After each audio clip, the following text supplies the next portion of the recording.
یہ کینسر موت کا نہیں ہے، یہ بانجھپن موت کا نہیں ہے، یہ بے روزگاری موت کی نہیں ہے میرے عزیزو، کیونکہ خدا کا کلام بیان کرتا ہے اگر خدا ہماری طرف ہے تو پھر کون ہمارا مخالف ہے۔ خدا کا کلام یہ بیان کرتا ہے، پاک کلام کے اندر لکھا ہوا ہے کہ خداوند یسوع مسیح فرماتے ہیں کہ اس شخص کے تعلق سے کہ یہ بیماری موت کی نہیں ہے، اور پھر اس کا جلال دیکھیں میرے عزیزو، جب نجات دہندہ جب نجات دہندہ پہنچا تو خدا کا کلام یہ بیان کرتا ہے لوگوں نے پھر وہی بات کی جو شخص کے بارے میں یہاں پر بھی انہوں نے کہا جی بڑے بڑے معجزات کیے ہیں، اس سے اتنا نہیں ہو سکا کہ اس کا دوست لازر نہ مرتا۔ خدا کا کلام یہ بیان کرتا ہے بہت ساری باتیں تھیں، یہاں تک کہ گھر والے بھی مایوس ہو گئے، انہوں نے کہا کہ ہم بھی جانتے ہیں کہ قیامت میں آخری دن جی اٹھے گا، لیکن میرے آپ کے نجات دہندہ نے کیا کہا؟ قیامت اور زندگی تو میں ہوں، جو کوئی مجھ پر ایمان لاتا گو وہ مر جائے تو بھی زندہ رہے گا، اور کوئی زندہ ہے مجھ پر ایمان رکھے گا وہ تک کبھی موت کو نہ دیکھے گا۔ آپ کی امیدیں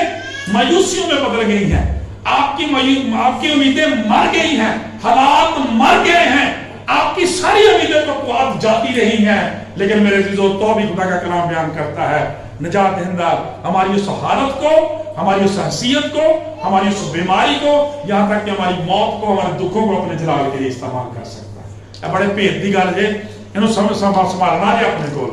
جنہاں لوگوں میں سمجھ آ رہے ہیں نا اس لیبرا کو نہیں ڈالتے، ٹھیک ہے، وہ جان دین تک بھی وفادار رہتے ہیں، ٹھیک ہے، جن کو یہ بھید سمجھ آ جاتے ہیں کہ خدا نے وقت ٹھہرایا ہوا ہے۔ خدا کا پاک کلام بیان کرتا ذرا اس شخص کو یاد کریں جس کا ذکر اسی انجیل کے اندر ہے جو 38 سال سے بیمار تھا۔ خدا کا کلام بیان کرتا 38 سال ہو گئے سن تو سارے بچے بیٹے بیٹے کی شادی ہوتی ہے، پہلے سال خدا بلیس نہیں کرتا، بعد نہیں اگلے سال ہی ہوری سوچا ہو جاتی ہے، تو سارے ماں باپ کی مثال دیتی تھی 25 سال بعد خدا نے انہوں نے بلیس کیا تھا۔ خدا کا کلام بیان کرتا وقتی طور پر نوکری نہیں ملتی، لوگ پریشان ہو جاتے ہیں، ایک دیہڑی نہیں لگ جاتی تو خدا تو مطلب پریشان ہو جاتے ہیں، نہیں خدا کا کلام بیان کا 38 سال اس شخص کو ہو گیا تھے۔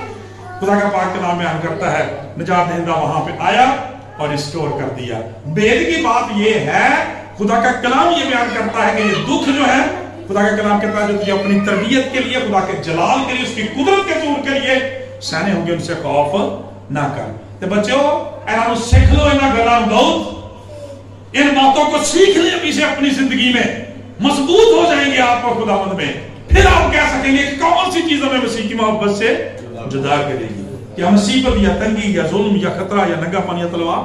بلکہ خود رسول کہتا ہے یہ لکھا ہوا ہے کہ ہم تو تیری خاطر دن بعد بھیڑوں کی طرح سے ذبح کیے جاتے ہیں، لیکن تو بھی ہمیں فتح سے بڑھ کر غلبہ حاصل ہوتا ہے۔ ہاللیلویا۔ سو خدا کا کلام بیان کرتا ہے کہ بعض کمزوریاں، بعض بیماریاں ہماری زندگی میں، بدنوں میں، خاندانوں میں خدا کے جلال کے لیے ہیں۔ جب ہم یہ بات کہتے ہیں اس کا مطلب یہ ہے کہ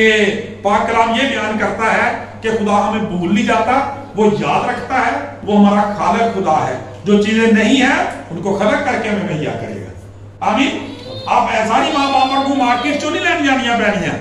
ہیں کہ مارکیٹ جو چیز ہے یا نہیں ہے، جو بچوں نے کہا خلق کر دے گا، خدا کا کلام بیان کرتا ہے، آمین، مہیا کر دے گا۔ اور آخری بات میرے عزیزو جو آپ سے کہنا چاہتا ہوں کہ یہ شخص کب اندھا ہوا تھا؟ جب 2 برس کا تھا، 4 برس کا تھا، 10 برس کا تھا، کب؟ نہیں، جنم کے اندھا،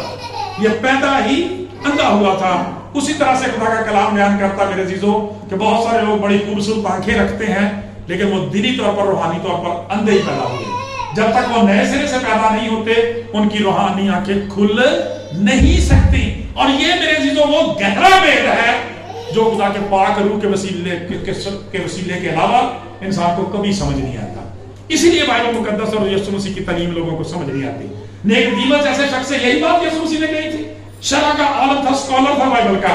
جب یسوع مسیح نے کہا کہ تجھے نئے سرے سے پیدا ہونا ضرور ہے تو خدا کا کلام بیان کرتا کو کہنے لگا دیکھیں اسکالر کا جواب دیکھیں، خدا کے مقابلے میں انسان کی حکمت دیکھیں۔ کہتا ہے کہ کیا آدمی جب بوڑھا ہو گیا تو اپنی ماں کے پیٹ میں دوبارہ سے داخل ہو کر پیدا ہو سکتا ہے؟ دیکھیں انسان کی حکمت خدا کے مقابلے میں کس قدر بیوقوفی کی باتیں ہیں، لیکن خدا کا کلام یہ بیان کرتا ہے یسوع مسیح نے کہا میں تم سے سچ کہتا ہوں جب تک آدمی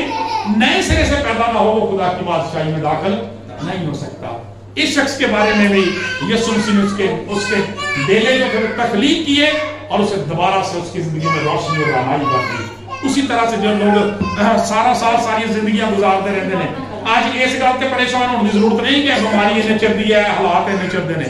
اپنی روحانی اکھاں نوں ویکھن کی ضرورت ہے کہ اسی بھی جنم سے نہیں تے نہیں یعنی جنہ چر اسی پیدا نہیں ہوندے نویں سرے تو ساڈیاں اکھاں نہیں کھلدیاں سانوں خدا کے کلام کی سمجھ نہیں ہوتی اسی بھی اندھے ہیں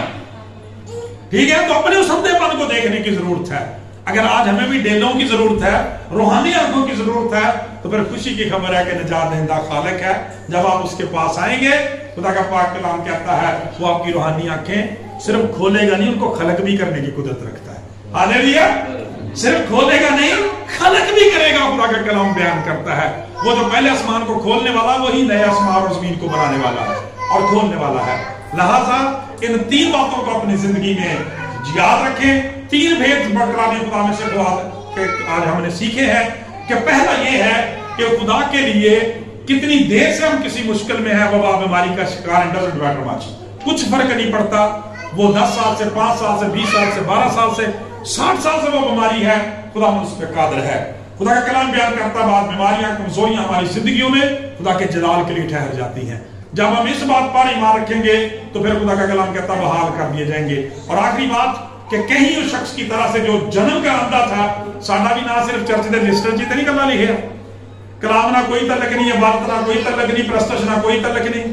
ہے نہ عبادت یہ عبادت نہ باقی دنا نہیں اس طرح کی زندگی تے نہیں یہ روحانی اپنے پن دی دلیل ہے میری عزیزو سو خدا سے دعا ہے کہ اس کلام کے وسیلہ سے ہم سب کو برکت دے میں چاہتا ہوں زوردار تالیاں آج